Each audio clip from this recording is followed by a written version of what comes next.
if you said to me, what is Kim not going to miss? She's definitely not going to miss me and Zach canoodling.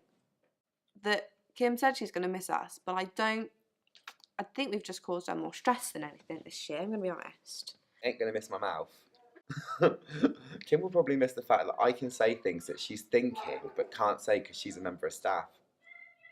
Us as people, in the way that we are all very different, and I think we all kind of work together as a class, not always positively, but it's always entertaining. There's always something going on in our class. Definitely our class politics.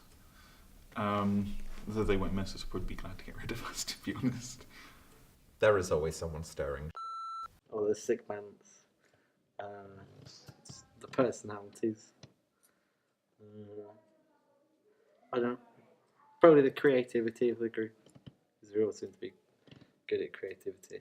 Just seeing us every day is what they'll miss most, because even though they have the year below us now, which have shown that they are very good and very keen to work, I think what they'll miss about us is that we all have our own personalities and that we all brought something to the table. But I've put Kim through enough stress that she's now fully prepped for life on how to deal with a teenage daughter. Sorry, Kim, but you're going to thank me when your daughter's older and you've already dealt with most of the teenage drama. Not long after I passed my driving test, me, Zach and Lily, a girl who used to be on the course last year, we were going to the beach for the day, and Paul stuck his head out. Kim and Paul were in the office and Paul stuck his head out. He went, "Kelly, if you come here please." And I was like, oh God, what have I done? And I was terrified, and I walked into his office and he looked at me and he went, "Please just drive carefully. Don't do anything stupid. Just drive carefully and be safe." And I think that was lovely. I don't think you get many teachers and tutors that actually care that much about their students to take time just to remind them to be safe.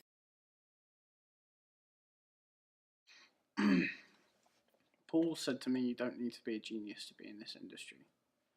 And I'm not a genius, but I really want to be in this industry because I've loved films ever since I was really young. And he said that you just need to get lucky. It's not about who you are, it's about who you meet and who you get in the door with. It's about pushing yourself to the limits that nobody else would go to. Well, I've been given all sorts of bits, really, and I think really all of it's amalgam to help make me learn and understand this whole sort of industry so much better. Stick to it, don't give up. Being more confident in talking in front of loads of people. I think I'd be more ready now going to uni and having to pitch. I mean, if I had gone straight from Brockenhurst College to uni and was told to pitch, I probably would have had a mental breakdown in front of my entire class and probably walked out. Whereas now I actually know how to pitch and I'm more confident in myself talking in front of a group. They make you actually feel cared for. They actually give a shit. They care about us and they want us to do well. They put in the effort and you can see it. The one that always sticks with me is probably him almost killing the guy from EastEnders. Probably the one where he nearly killed the guy who played Patrick in EastEnders. So I'm going to miss Paul's tangents. And I'm going to miss... Paul does this thing. Paul, you do this thing, Paul. When you've done good, Paul wants you to know you've done good. He gives you like he might give you a little nudge, or a little cheeky wink, or like a little tap on the arm. I'm going to miss that, because that is one of the best things in the entire world. When Paul gives you a cheeky wink or a little nudge on the arm to let you know you've done good, you feel amazing. You get like a little, yeah. And it just makes you feel better about life. Probably his Viking joke that's Probably too inappropriate for film. My favourite Paul anecdote is probably more of an anecdote about Paul, and that is just purely the fact that he brought a knife to Disney. Yeah, you brought a knife with you, Paul. To Disneyland.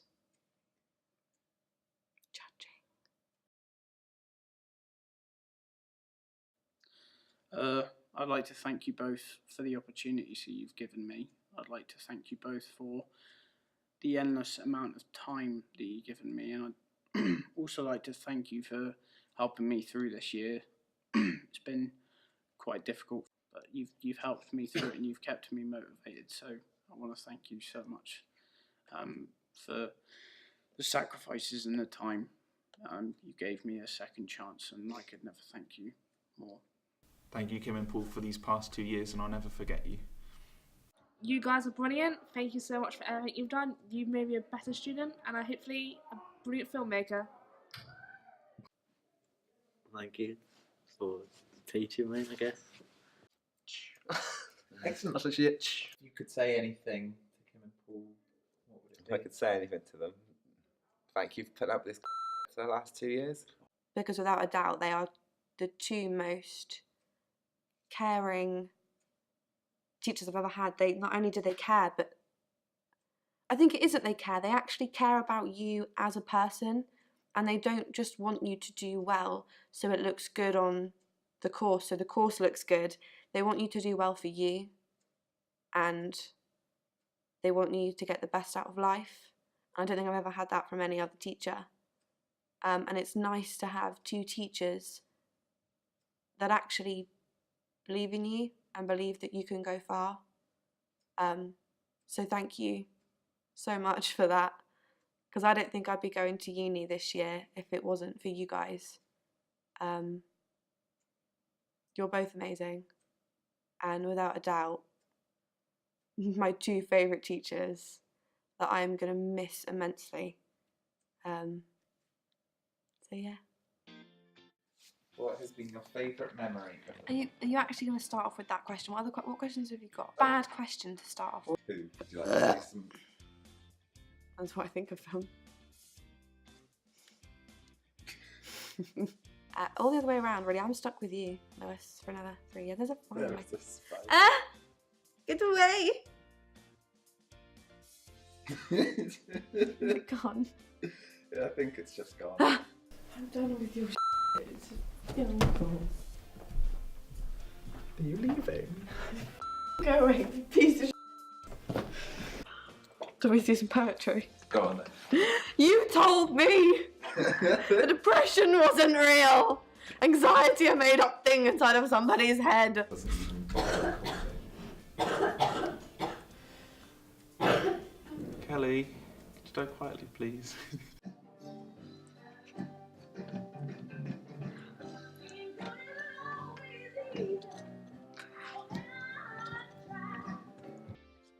What will you remember the most? Paul's little feel-good nudges. That sounds creepy. Don't put that in. I give you my ball. Kelly, who's your favourite, Kim or Paul? Different ways. I love them different ways. Oh, I love them different. I love you in different ways, guys. Paul gives you a cheeky wink or a little nudge on the arm to let you know you've done good. You feel amazing. I'm like, yes, I've achieved.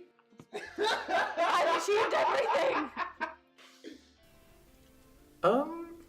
I can't think of any one solitary piece of advice, but it has got to the point now where I can't watch a single film, and I'll probably do it when we watch this back up on the big screen. The editing is so shoddy.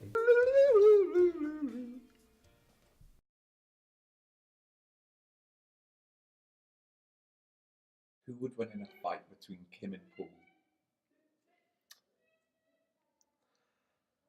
I want to say Kim because she looks like a hair puller, but that doesn't give her an advantage with Paul. Beard puller. But then I wouldn't put it past Kim to maybe bite. Thank you, Kim and Paul. We love you.